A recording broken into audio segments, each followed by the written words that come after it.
Ser Podcast. Las 8 de hoy por hoy en Ser Podcast. ¿Son las oposiciones o el sistema actual de hacerlas la mejor manera de acceder a la función pública? ¿Las que más garantizan que se acredita el mérito o la igualdad de oportunidades? ¿Las puede preparar todo el mundo? Es un debate que se ha dado muchas veces con los jueces, por ejemplo, si todo el mundo puede ser juez. El Gobierno propuso ayer un cambio para elegir a los funcionarios de los grupos superiores, o sea, abogados del Estado, diplomáticos, los inspectores de Hacienda, que ahora están tan de actualidad. Plantea un máster de 2 cursos para estos puestos, con un sistema de becas, dice, y luego un examen final. Estaremos garantizando esos 2 elementos: máximo rigor y máxima igualdad de oportunidades. La secretaria de Estado, Clara Mapelli, hablando de igualdad de oportunidades. El sindicato CESIF responde que esto no resuelve ni la temporalidad ni el hecho de que el 60% de los funcionarios se va a jubilar en una década, según los cálculos de este sindicato. Los inspectores de Hacienda creen que esto va en contra de la objetividad, del mérito y de la capacidad. Ha habido otros intentos mucho antes por cambiar el sistema y este está en una fase muy incipiente. Es más bien un anuncio que devuelve el debate, lo que es importante, pero para abordar el fondo del asunto, que aquí es lo crucial, haría falta eso que en este país es casi un milagro: el consenso. Hola, buenos días. El Congreso celebra esta mañana el último pleno del curso y el Gobierno no sabe todavía si tiene la mayoría suficiente para aprobar todos los decretos que van a ir. Del pleno anterior, cuando Sánchez compareció por el caso Cerdán, el Gobierno interpretó que tiene el apoyo de los socios y que, por tanto, la legislatura puede continuar. Lo que ocurre es que en aquel pleno no hubo ninguna votación. Hoy sí se va a votar, hoy cambia la cosa. Para hoy, el Ejecutivo ya retiró la ley estrella, la reducción de la jornada laboral, porque faltaba el apoyo de Junts, porque no sumaba la mayoría. Aún así, hoy van otros decretos, el eléctrico, por ejemplo, en los que no se sabe qué es lo que va a pasar, en un misterio que ya es seña de esta legislatura. Emoción hasta el final. Esta madrugada, desde la gira con líderes de la izquierda de América Latina para enfrentarse a la ultraderecha, así es como la ha enfocado por lo menos en su primer día, Pedro Sánchez ha pedido tiempo, ha dicho que los avances necesitan años, no meses, y ha dejado este mensaje a los partidos progresistas. Pertenecemos a familias distintas, pero somos conscientes de que tenemos que tener una mirada larga y una mirada mucho más amplia de la política. Ser conscientes de que tenemos que unirnos, que tenemos un desafío por delante, que no son solamente esos avances que tenemos que seguir conquistando, sino también frenando a la ultraderecha. Por eso, a mí me gusta de uno de los lemas de la Internacional Socialista, aquello que dice: agrupémonos todos y todas. El mensaje de Sánchez en Chile apelando a la internacional. La realidad en el Congreso aquí en España es ese pleno con el decreto eléctrico que Podemos ha dicho que va a votar que no. Sara Selva, buenos días. ¿Qué tal, Sastre? Buenos días. De forma, Sara, que la clave va a estar en la votación, en qué votará el PP en este pleno que volverá a tomarse de alguna manera como termómetro de con qué apoyos de verdad va a acabar el curso el Gobierno.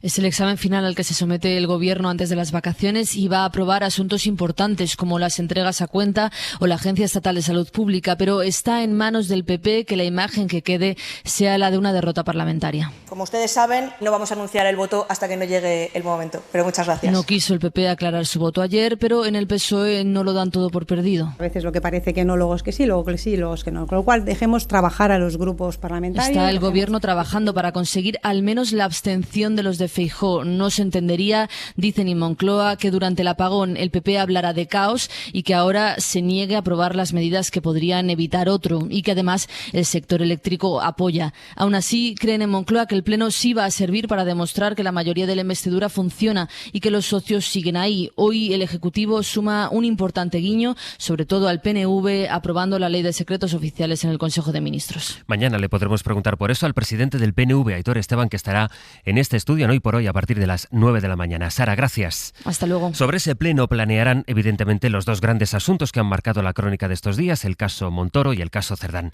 Justo cuando el Supremo va a estudiar hoy mismo el recurso de Cerdán que pide que le dejen en libertad. Miguel Ángel Campos, buenos días. Buenos días. Ayer, Campos, el juez del caso Koldo retiró el pasaporte a la expresidenta de Adif y al exdirector de Carreteras y hoy sabremos, o por lo menos el Supremo va a estudiar, qué es lo que pasa con quien fue secretario de Organización de los Socialistas. Sí, los abogados de Santos Cerdán piden hoy hoy a la Sala de Apelaciones la libertad para su defendido en prisión desde hace 22 días por riesgo de alteración o destrucción de pruebas. Preguntan qué pruebas busca la acusación si el juzgado ni siquiera ha registrado su domicilio o su despacho en todo este tiempo y se le permite recibir visitas en prisión, con lo que podría influir en testigos o imputados para que cambien su testimonio, que es la otra posibilidad para mantenerle en prisión dentro de esa posible alteración de pruebas.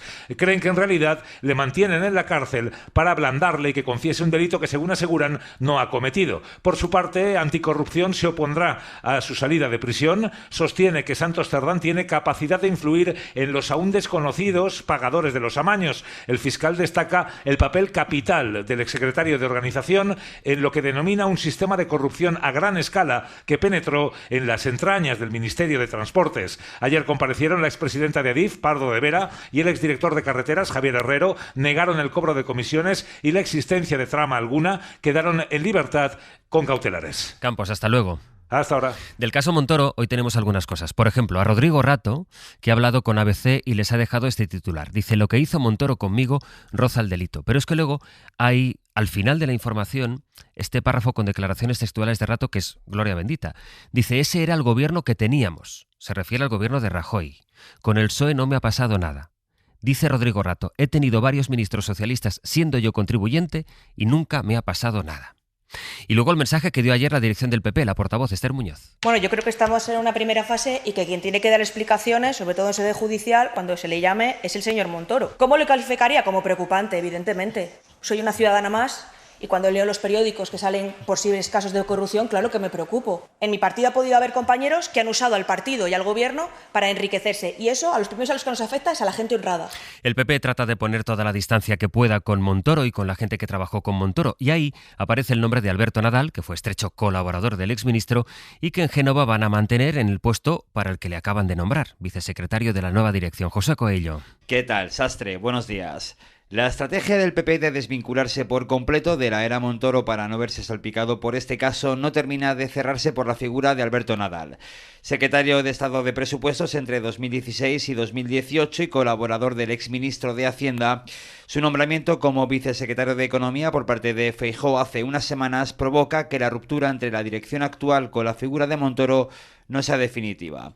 En Génova defienden que Alberto Nadal no está imputado ni implicado en este caso, de ahí su nombramiento, argumento que el propio Feijóo defendía el domingo en una entrevista con La Voz de Galicia. Si tuviese alguna persona sospechoso de algo, y que la explicación que me da no me convence, dejaría de trabajar con él. Pero a la persona a la que usted se refiere es que ni estaba ni tenía ninguna responsabilidad. Con la cúpula del partido sin cambiar de planes y contando con Alberto Nadal para su incorporación en septiembre, a pesar del riesgo que supone para Génova en su hoja de ruta, que pasa por romper definitivamente con la etapa de Montoro. Habrá hoy tanto interés en saber qué pasa dentro del Pleno del Congreso como en escuchar lo que dicen fuera, en el patio, en los pasillos, sea sobre el caso Montoro, sobre el caso Cerdán, y todo eso, como les decía, con Sánchez fuera, retomando su agenda internacional, con un viaje en el que ayer quiso darle todo el simbolismo a la foto que compartió con los presidentes, todos de izquierda, de Brasil, de Colombia, de Chile y de Uruguay. Y nos toca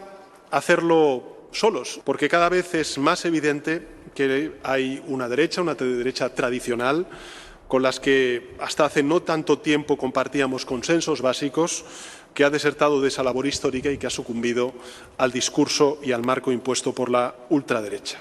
Que acá no basta con apuntar a quien piensa distinto y decir esta persona o esta idea es una amenaza.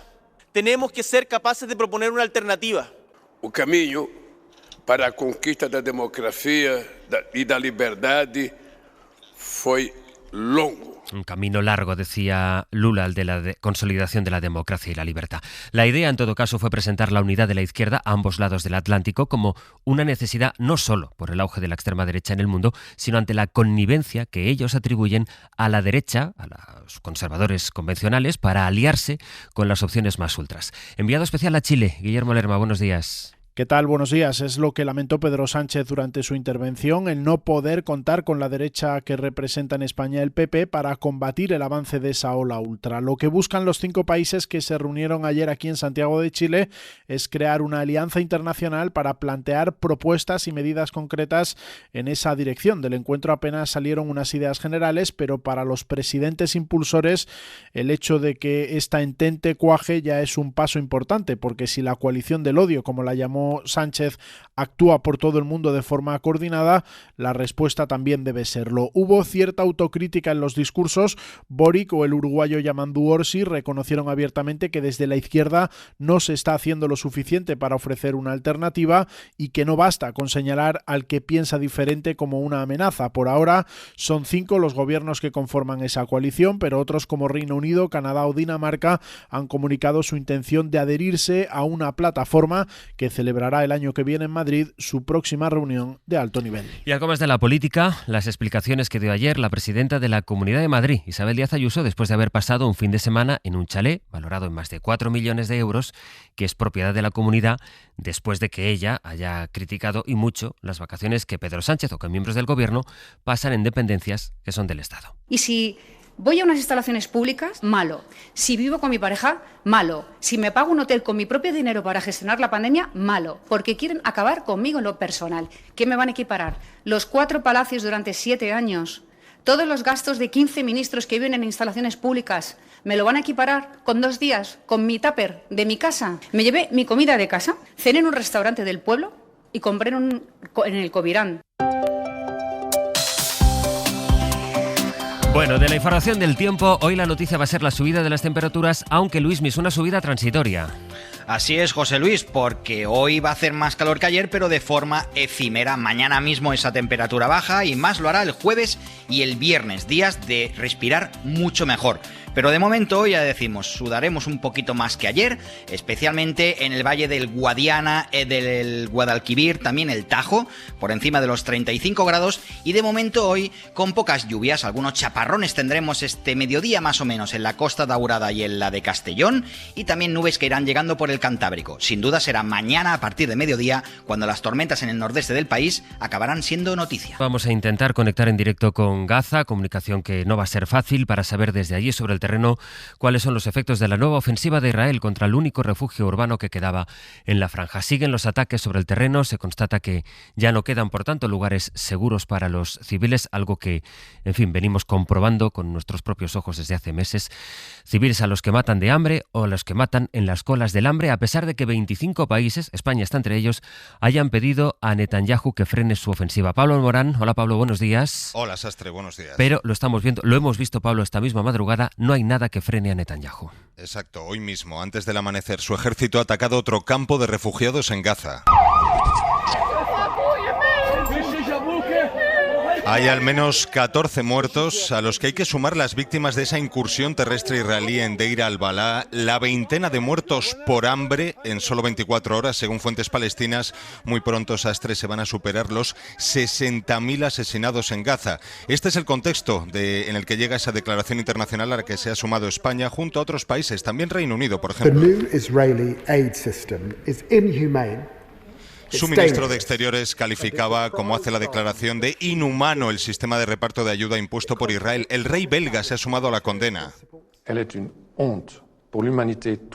Considera que lo que pasa en Gaza es una vergüenza para la humanidad. La condena internacional es cada vez mayor y más intensa. Ni Estados Unidos ni Alemania se han sumado a esa declaración internacional que Israel desprecia. Dice que está alejada de la realidad y que envía un mensaje equivocado a Hamás. Pablo, gracias. A ti, hasta luego. Entre los países que han pedido a Netanyahu que acabe con los ataques, hay varios países europeos, países que también han pedido a la Comisión que tome medidas contra Israel. Es algo que Bruselas rechazó, lo contamos hace apenas unos días, después del acuerdo con Tel Aviv para aumentar el acceso de ayuda humanitaria. Pero estas negociaciones con Israel están generando suspicacias entre algunos eurodiputados, porque la Comisión todavía no ha aclarado qué es lo que en realidad ha pactado con el gobierno de Netanyahu, es decir, en qué consiste el acuerdo entre Europa o los representantes de Europa y el gobierno de Israel. Desde Bruselas, corresponsal comunitario Enrique García Pozo, buenos días. Buenos días. Una semana después del anuncio, la Comisión Europea sigue sin dar detalles sobre el acuerdo humanitario sellado con Tel Aviv. No hemos tenido acceso al acuerdo y es una postura contradictoria con la postura oficial de la Unión Europea de rechazar que sea la Fundación Gaza Humanitarian Foundation que gestione las ayudas. Mientras la Comisión vende este acuerdo como un éxito, hoy conocemos que al menos 115 palestinos han sido asesinados por fuerzas israelíes en Gaza. Hanna Jalul, eurodiputada socialista y vicepresidenta del Comité de Asuntos Exteriores del Parlamento Europeo, denuncia, en conversación con la SER, la opacidad del acuerdo anunciado por Kaja Kallas, que sigue sin dar explicaciones sobre si ese acuerdo contempla un compromiso para que Israel permita una cifra diaria mínima de camiones que entren en la franja. Y yo creo que tiene que criticarse la inacción de la Unión Europea y del alta representante también. Y sobre todo porque, oye, si es un acuerdo tan bueno, ¿por qué no se nos presenta? ¿Por qué no lo conocemos? ¿Por qué no se hace público? Y a pesar de la falta de detalles, la alta representante asegura que va a vigilar cada 2 semanas el cumplimiento de un acuerdo cuyo contenido sigue sin ser público. En una de las imágenes del día, la Audiencia de Granada ha rechazado la petición de Juana Rivas de suspender la entrega de su hijo menor a su expareja, el italiano Francesco Arcuri, y ha confirmado que el niño de 11 años tiene que regresar con su padre, que tiene la custodia y que tiene que ocurrir hoy, este mismo martes. El Constitucional ha convocado una sesión de urgencia para decidir si admite a trámite la petición que ha hecho Juana Rivas para que se suspenda la entrega de su hijo menor, que tiene 11 años. Ayer habló de eso, en Hora 25, le preguntaba a Pablo Tallón, la ministra Sira Rego. Bueno, a nosotros nos sorprende, a mí me sorprende bastante que el niño no haya sido escuchado en ninguna instancia, yo debo decirlo. Me sorprende muchísimo. Por eso, dedicarle esta mirada en todo momento a la necesidad de que los niños y niñas de nuestro país, además tenemos un marco legislativo que así lo indica, sean escuchados, que es un poco lo que han pedido tanto Gabriel, que es mayor de edad, como Daniel. Y al cierre vamos a ir a Estados Unidos. Donald Trump ha anunciado que va a desclasificar los casi 240.000 documentos del FBI sobre Martin Luther King, a pesar de que tiene la oposición de la familia. El anuncio llega en todo caso en plena polémica por la negativa de Trump de publicar los papeles del caso Epstein, así que calcula la oposición, dice la oposición, que esto es otra maniobra de Trump para distraer a la opinión pública. Washington, Sara Canals. Son más de 200.000 documentos que incluyen notas sobre la investigación, interacciones con servicios de inteligencia extranjeros o testimonios relacionados con su asesino. Se desvelan, eso sí, sin el consentimiento de la familia, ante la posibilidad de que puedan dañar su reputación.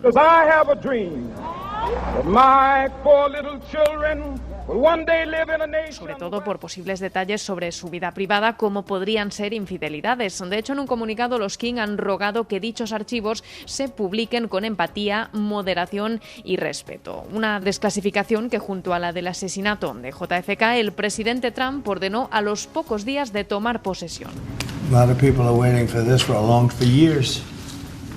Este era el momento en el que firmaba el decreto, exhibiéndose como el presidente de la transparencia, pero muchos interpretan este anuncio como otra táctica de distracción en plena polémica por el caso Epstein, con sus seguidores reclamando los papeles sobre el pedófilo y exigiendo más que nunca que sea transparente. En 10 minutos el abierto que compartimos con Mariola Urrea, Nacho Corredor y Carlos Sánchez. Para no perderte ningún episodio, síguenos en la aplicación o la web de la SER, Podium Podcast o tu plataforma de audio favorita.